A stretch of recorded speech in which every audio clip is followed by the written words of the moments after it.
ਸਤਿ ਸ਼੍ਰੀ ਅਕਾਲ ਜੀ। ਮੈਂ ਸਿਮਰਨਜੀਤ ਕੌਰ, ਨਾਮਧਾਰੀ ਮੀਡੀਆ ਇੰਡੀਆ ਵਿੱਚ ਆਪ ਜੀ ਦਾ ਸਵਾਗਤ ਹੈ। ਅੱਜ ਅਸੀਂ ਆਏ ਹਾਂ ਸ਼੍ਰੀ ਭੈਣੀ ਸਾਹਿਬ ਔਰ ਆਪਾਂ ਰੂਬਰੂ ਹੋਣ ਜਾ ਰਹੇ ਹਾਂ ਸ਼੍ਰੀ ਹਰਵਿੰਦਰ ਸਿੰਘ ਜੀ ਦੇ ਨਾਲ। ਸਤਿ ਸ਼੍ਰੀ ਅਕਾਲ। ਸਤਿ ਸ਼੍ਰੀ ਅਕਾਲ ਜੀ। ਸਤਿ ਸ਼੍ਰੀ ਅਕਾਲ ਜੀ। ਤੁਸੀਂ ਨਾਮਧਾਰੀ ਦੇ ਨਾਲ ਕਿੱਦਾਂ ਜੁੜੇ? ਮੈਂ ਨਾਮਧਾਰੀ ਦੇ ਨਾਲ ਮੈਂ ਨਾਮਧਾਰੀ ਪਰਿਵਾਰ 'ਚੋਂ ਹਾਂ। ਨਾਮਧਾਰੀ ਪਰਿਵਾਰ 'ਚੋਂ ਅਸੀਂ ਬਹੁਤ ਲੰਬੇ ਸਮੇਂ ਤੋਂ ਮੇਰੇ ਦਾਦਾ ਪੜਦਾਦਾ ਜੀ ਸੰਤ ਬਾਬਾ ਜਵਾਹਰ ਸਿੰਘ ਜੀ ਦੀ ਔਲਾਦ ਆ ਅਸੀਂ, ਜਿਨ੍ਹਾਂ ਨੂੰ ਸੰਤ ਮਿਰਜ਼ੇ ਵਾਲੀਏ ਕਹਿੰਦੇ ਸੀ। ਇਸ ਤਰ੍ਹਾਂ ਅਸੀਂ ਉਹਨਾਂ ਨਾਲ ਸ਼ੁਰੂ ਤੋਂ ਜਨਮ ਤੋਂ ਨਾਮਧਾਰੀ ਹਾਂ। ਹਾਂਜੀ। ਤੇ ਉਹਨਾਂ ਦੇ ਬਾਰੇ ਕੁਝ ਹੱਡਬੀਤੀਆਂ ਸੁਣਾਉਣਾ ਚਾਹੋਗੇ ਤੁਸੀਂ? ਤੇ ਬਿਲਕੁਲ ਜੀ, ਆਪਣੇ ਦਾਦਾ ਪੜਦਾਦਾ ਜੀ ਦੀ ਹੱਡਬੀਤੀ ਜਿਹੜੀ ਉਹ ਸਾਰੀਆਂ ਯਾਦ ਨੇ ਸਾਨੂੰ। ਜਿਵੇਂ ਦੀ ਕਹਿੰਦੇ ਹੋ ਮੈਂ ਸ਼ਾਰਟਲੀ 'ਚ ਸੁਣਾਉਣਾ ਵੀ ਉਹਨਾਂ ਦਾ ਜੀਵਨ ਕਿੱਦਾਂ ਚੱਲਿਆ ਸੀ। ਜਿਹੜੇ ਸਾਡੇ ਬਾਬਾ ਜੀ ਸੰਤ ਬਾਬਾ ਜਵਾਹਰ ਸਿੰਘ ਜੀ ਜਿਨ੍ਹਾਂ ਨੂੰ ਮਿਰਜ਼ੇ ਵਾਲੀਏ ਕਿਹਾ ਜਾਂਦਾ ਸੀ, ਉਹਨਾਂ ਦਾ ਪਾਕਿਸਤਾਨ ਦਾ ਵਿੱਚ ਪਿੰਡ ਸੀਗਾ। ਪਾਕਿਸਤਾਨ 'ਚ ਮਿਰਜ਼ੇ ਵਾਲੀ ਪਿੰਡ ਸੀ। ਉੱਥੇ ਸਤਿਗੁਰੂ ਰਾਮ ਸਿੰਘ ਜੀ ਦੇ ਵੇਲੇ ਤੋਂ ਸਤਿਗੁਰੂ ਰਾਮ ਸਿੰਘ ਜੀ ਦਾ ਜਾਣਾ ਹੋਇਆ ਅਤੇ ਸਤਿਗੁਰੂ ਰਾਮ ਸਿੰਘ ਜੀ ਦੇ ਨਾਲ ਸਾਡਾ ਜਿਹੜਾ ਪਿਛਲੇ ਪਰਿਵਾਰ ਸੀ ਉਹ ਸਖੀ ਸਰਵਰੀਏ ਉੱਧਰ ਹੁੰਦੇ ਸੀ। ਉਹ ਸਖੀ ਸਰਵਰੀਆਂ ਨੂੰ ਮੰਨਦੇ ਸੀ ਅਤੇ ਸਤਿਗੁਰੂ ਰਾਮ ਸਿੰਘ ਉਹਨਾਂ ਨੂੰ ਨਾ ਕਿਹਾ ਕਿ ਤੁਸੀਂ ਇੱਥੇ ਸਤਿਗੁਰੂ ਜੀ ਆਏ ਆ, ਕੂਕਿਆਂ ਦੇ ਗੁਰੂ ਆਏ ਆ। ਕਿਸੇ ਨੇ ਕੂਕਿਆਂ ਨੇ ਉੱਥੋਂ ਦੱਸਿਆ ਵੀ ਕੂਕਿਆਂ ਦੇ ਗੁਰੂ ਆਏ ਆ ਅਤੇ ਆਓ ਤੁਹਾਨੂੰ ਕੂਕਿਆਂ ਦੇ ਗੁਰੂ ਨਾਲ ਮਿਲਾਈਏ। ਅਤੇ ਸੰਤਾਂ ਨੇ ਜਿਹੜੇ ਸਾਡੇ ਸੰਤ ਹੋਏ ਸੀ, ਸਾਡੇ ਪੜਦਾਦਾ ਜੀ, ਉਹ ਪਹਿਲਾਂ ਤਾਂ ਮੰਨਦੇ ਨਹੀਂ ਸੀ। ਫਿਰ ਉਹ ਮੰਨੇ ਤੋਂ ਕਹਿੰਦੇ ਵੀ ਮੈਂ ਤਾਂ ਮੰਨਦਾ ਏ, ਮੈਂ ਤਾਂ ਜਾਣਾ ਏ ਜੇ ਤੁਹਾਡਾ ਗੁਰੂ ਮੈਨੂੰ ਆਵਾਜ਼ ਮਾਰ ਕੇ ਇਹ ਗੱਲ ਆਖੇ ਵੀ ਆ ਮੇਰੇ ਲਾਗੇ ਅਤੇ ਮੇਰੀ ਸੇਵਾ ਕਰ। ਅਤੇ ਫਿਰ ਇਸ ਤਰ੍ਹਾਂ ਉਹ ਜਦੋਂ ਇਸੇ ਤਰ੍ਹਾਂ ਹੀ ਹੋਇਆ, ਜਦੋਂ ਉਹ ਚਲੇ ਗਏ ਸੰਗਤ 'ਚ ਅਤੇ ਗਏ ਅਤੇ ਜਾ ਕੇ ਜਦੋਂ ਉਹਨਾਂ ਨੇ ਸਤਿਗੁਰਾਂ ਦੇ ਸਾਹਮਣੇ ਹੋਏ ਅਤੇ ਸਤਿਗੁਰੂ ਜੀ ਨੇ ਉਹਨਾਂ ਦਾ ਨਾਂ ਲੈ ਕੇ, ਸਤਿਗੁਰੂ ਰਾਮ ਸਿੰਘ ਜੀ ਉਹਨਾਂ ਦਾ ਨਾਂ ਲੈ ਕੇ ਆਵਾਜ਼ ਮਾਰੀ ਵੀ ਜਵਾਹਰ ਸਿਆਂ ਪਿੱਛੇ ਬੈਠਾ। ਉਦੋਂ ਤਾਂ ਕਹਿੰਦਾ ਵੀ ਮੈਨੂੰ ਆਵਾਜ਼ ਮਾਰ ਕੇ ਕਹਿਣ ਅਤੇ ਹੁਣ ਆ ਜਾਓ ਇੱਥੇ ਕਰੋ ਸੇਵਾ। ਅਤੇ ਫਿਰ ਜਦੋਂ ਉੱਥੇ ਲਾਗੇ ਗਏ, ਜਦੋਂ ਲਾਗੇ ਗਏ ਅਤੇ ਫਿਰ ਉਹਨਾਂ ਨੇ ਸਤਿਗੁਰਾਂ ਨੇ ਫਿਰ ਕੰਨ 'ਚ ਭਜਨ ਦੱਸਤਾ ਉਹਨਾਂ ਦੇ ਅਤੇ ਇਹ ਗੱਲ ਕਹੀ ਵੀ ਜਵਾਹਰ ਸਿਆਂ ਮੈਂ ਤਾਂ ਤੇਰੀ ਗੱਲ ਮੰਨ ਲਈ ਆ ਅਤੇ ਤਾਂ ਮਜ਼ਾ ਹੁਣ ਜੇ ਤੂੰ ਮੇਰੀ ਵੀ ਗੱਲ ਮੰਨੇ ਅਤੇ ਫਿਰ ਉਹਨਾਂ ਨੇ ਆਖਿਆ ਜੀ ਦੱਸੋ ਹੁਕਮ ਕਰੋ। ਉਹਨਾਂ ਆਖਿਆ ਜਿਹੜਾ ਤੈਨੂੰ ਨਾਮ ਦਿੱਤਾ ਨਾ ਇਹਨੂੰ ਵਿਸਰਨ ਨਾ ਦਈ। ਇਹ ਨਾਮ ਮਤਲਬ ਵਿਸਰ ਨਹੀਂ ਦੇਣਾ, ਰਸਨਾ ਤੋਂ ਨਾਮ ਇਹ ਜਪਣਾ ਹੈ। ਅਤੇ ਫਿਰ ਉਹਨਾਂ ਨੇ ਜਪ ਕੇ ਦੱਸਿਆ ਅਤੇ ਜਪਣ ਦੀਆਂ ਵਿਧੀਆਂ ਉਹਨਾਂ ਦੀਆਂ ਜਗ ਜ਼ਾਹਰ ਨੇ, ਇੱਥੇ ਸਾਰਿਆਂ ਨਾਮਧਾਰੀਆਂ ਨੂੰ ਪਤਾ ਹੈ। ਪਰ ਮੈਂ ਫਿਰ ਵੀ ਦੱਸ ਦਿੰਦਾ ਕਿ ਉਹਨਾਂ ਦਾ ਜਪਣ ਦਾ ਤਰੀਕਾ ਇੱਦਾਂ ਦਾ ਸੀ ਵੀ ਜਦੋਂ ਉਹ ਘਰ ਆ ਗਏ ਅਤੇ ਪਹਿਲਾਂ ਤਾਂ ਘਰ 'ਚ ਕਲੇਸ਼ ਪੈ ਗਿਆ ਵੀ ਤੁਸੀਂ ਆਹ ਕੀ ਮਤਲਬ ਮੂੰਹ ਦੇ ਵਿੱਚ ਉਹ ਜਪਦੇ ਸੀ ਨਾ ਸਤਿਗੁਰਾਂ ਜਿਹੜਾ ਸਿਮਰਨ ਦਿੱਤਾ ਸੀ। ਚਲੋ ਸਾਨੂੰ ਸਾਰੇ ਨਾਮਧਾਰੀਆਂ ਨੂੰ ਹੁਕਮ ਹੈ ਕਿ ਉੱਚੀ ਨਹੀਂ ਬੋਲਣਾ।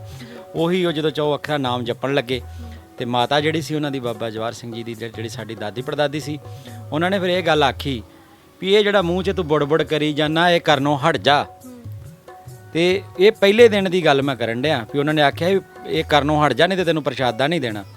ਅਤੇ ਫਿਰ ਜਦੋਂ ਇੱਦਾਂ ਦੀ ਗੱਲਬਾਤ ਹੋਈ ਅਤੇ ਦੱਸਦੇ ਆ ਕਿ ਮਾਤਾ ਨੇ ਪ੍ਰਸ਼ਾਦਾ ਦੇਣਾ ਬੰਦ ਕਰਤਾ ਸੀ। ਕਾਫੀ ਸਾਲ ਪ੍ਰਸ਼ਾਦਾ ਨਹੀਂ ਸੀ ਦਿੱਤਾ ਸੰਤਾਂ ਨੂੰ, ਛਕਾਇਆ ਨਹੀਂ ਸੀ। ਅਤੇ ਉਲਟਾ ਸੰਤਾਂ ਨੇ ਉਸੇ ਵੇਲੇ ਸੇਮ ਟਾਈਮ 'ਤੇ ਇਹ ਗੱਲ ਕਹਿ ਦਿੱਤੀ ਸੀ, ਮਾਤਾ ਤੂੰ ਤਾਂ ਇਹ ਗੱਲ ਕਹਿੰਦੀ ਹੈ ਜਿਹੜਾ ਮੈਂ ਮੂੰਹ 'ਚ ਬੁੜ ਕਰਦਾ ਇਹ ਹਟ ਜਾ, ਪਰ ਇਹ ਤਾਂ ਮੈਂ ਉਦਣ ਵੀ ਕਰੀ ਜਾਣਾ ਜਦੋਂ ਮੈਂ ਸਰੀਰ ਛੱਡ ਦਿੱਤਾ। ਅਤੇ ਦੱਸਦੇ ਕਿ ਇੱਦਾਂ ਵੀ ਸੱਚ ਹੋਇਆ ਸੀ। ਮੈਂ ਅੱਗੇ ਆਉਂਦੀ ਗੱਲ ਦੱਸਦਾ। ਫਿਰ ਇਹਨਾਂ ਨੇ ਸਿਮਰਨ ਕਰਨਾ ਚਾਲੂ ਕਰ ਦਿੱਤਾ। ਸਿਮਰਨ ਕਰਦਿਆਂ ਇਹਨਾਂ ਨੂੰ ਨੀਂਦ ਆਉਂਦੀ ਸੀ। ਨੀਂਦ ਤਾਂ ਸਾਰਿਆਂ ਨੂੰ ਆਉਂਦੀ। ਫਿਰ ਸੰਤਾਂ ਨੂੰ ਜਦੋਂ ਨੀਂਦ ਆਉਂਦੀ ਸੀ ਅਤੇ ਫਿਰ ਜਦੋਂ ਨੀਂਦ ਆਉਂਦੀ ਝੋਕ ਵੱਜਦੀ ਅਤੇ ਨਾਮ ਵਿਸਰਦਾ ਸੀ। ਅਤੇ ਫਿਰ ਇਹ ਆਪਣੇ ਆਪ ਨੂੰ ਕਹਿੰਦੇ ਸੀ ਵੀ ਇਹ ਤਾਂ ਹੁਕਮਦੁਲੀ ਹੋ ਚੱਲੀ ਆ, ਇਹ ਤਾਂ ਸਤਿਗੁਰਾਂ ਦਾ ਬਚਨ ਜਿਹੜਾ ਉਹਦੀ ਹੁਕਮਦੁਲੀ ਹੋ ਜਾਣੀ ਆ। ਮੈਂ ਨਾਮ ਸਿਮਰਨ ਕਿੱਦਾਂ ਕਰਾਂਗਾ, ਮੈਨੂੰ ਨੀਂਦ ਆ ਜਾਂਦੀ, ਮੈਂ ਤਾਂ ਵਿਸਾਰ ਦਿੰਦਾ ਹੈ। ਫਿਰ ਇਸ ਤਰ੍ਹਾਂ ਕਰਦਿਆਂ ਉਹਨਾਂ ਨੇ ਫਿਰ ਆਪਣੇ ਮਨ 'ਚ ਧਾਰਿਆ ਕਿ ਇੱਦਾਂ ਨਹੀਂ, ਇਹ ਨੀਂਦ ਨੂੰ ਕਿਸ ਤਰੀਕੇ ਨਾਲ ਵਸ ਕਰਨਾ ਪੈਣਾ ਹੈ। ਦੱਸਦੇ ਫਿਰ ਜਿੱਦਾਂ ਉਹਨਾਂ ਵਸ ਕੀਤਾ। ਮੈਂ ਦੱਸਦਾ ਕਿ ਉਹ ਫਿਰ ਖੂਹ ਦੇ ਝੱਲਣ 'ਤੇ, ਜਿਹੜੇ ਪੁਰਾਣੇ ਖੂਹ ਸੀ ਜਿੱਦਾਂ ਇੱਥੇ ਵੀ ਖੂਹ ਆ, ਖੂਹ ਦੇ ਝੱਲਣ 'ਤੇ ਬੈਠ ਕੇ ਫਿਰ ਉਹਨਾਂ ਨੇ ਬੰਦਗੀ ਕਰਨੀ ਸ਼ੁਰੂ ਕੀਤੀ। ਜਦੋਂ ਨੀਂਦ ਆਉਣੀ ਅਤੇ ਖੂਹ ਦੀ ਝੱਲਣ 'ਤੇ ਜਦੋਂ ਨੀਂਦ ਆਉਣੀ ਅਤੇ ਹਲਾਰਾ ਵੱਜਣਾ ਅਤੇ ਖੂਹ ਦੇ ਵਿੱਚ ਡਿੱਗ ਪੈਣਾ। ਖੂਹ ਦੇ ਨਾਲ ਇੱਥੇ ਮੈਂ ਵੇਖਿਆ, ਇੱਥੇ ਭੈਣੀ ਸਾਹਿਬ ਵੀ ਇੱਥੇ ਵੀ ਮਾਲਾਂ ਨਾਲ ਆ। ਇਸੇ ਤਰ੍ਹਾਂ ਉੱਥੇ ਮਾਲਾਂ ਸੀ ਖੂਹ ਦੇ ਨਾਲ, ਉਹਦੇ ਨਾਲ ਸਰੀਰ ਵੱਜਦਾ ਜਾਣਾ, ਛਿੱਲਿਆ ਜਾਣਾ ਅਤੇ ਫਿਰ ਉਹਨਾਂ ਨੇ ਕਰਨਾ ਕਿ ਨਾਲੇ ਉਹ ਮਾਲਾਂ ਨੂੰ ਫੜ ਕੇ ਤਾਂ ਚੜ੍ਹਦੇ ਆਉਣਾ ਅਤੇ ਨਾਲੇ ਸਤਿਗੁਰੂ ਰਾਮ ਸਿੰਘ ਜੀ ਨੂੰ ਕਹਿੰਦੇ ਆਉਣਾ, ਵੇਖ ਲਾ ਮੈਂ ਤੇਰਾ ਨਾਮ ਨਹੀਂ ਉਹ ਵਿਸਰਨ ਦਿੱਤਾ, ਮੇਰੇ ਸਰੀਰ ਦਾ ਕੁਝ ਰਹਿੰਦਾ ਹੀ ਰਹੇ, ਨਹੀਂ ਰਹਿੰਦਾ ਨਾ ਰਵੇ। ਇਸ ਤਰ੍ਹਾਂ ਦੇ ਫਿਰ ਉਹਨਾਂ ਨੇ ਤਾਨੇ ਮਿਹਣੇ ਮਾਰਦੇ ਫਿਰ ਚੜ੍ਹਦੇ ਆਉਣਾ, ਫਿਰ ਖੂਹ 'ਤੇ ਬਹਿ ਜਾਣਾ, ਫਿਰ ਨੀਂਦ ਨੇ ਆਉਣਾ, ਫਿਰ ਸੁੱਟ ਦੇਣਾ। ਇੱਦਾਂ ਉਹਨਾਂ ਨੇ ਮਤਲਬ ਹਿੰਮਤ ਜਿਹੜੀ ਸੀ ਉਹ ਆਪਣੀ ਨਹੀਂ ਛੱਡੀ।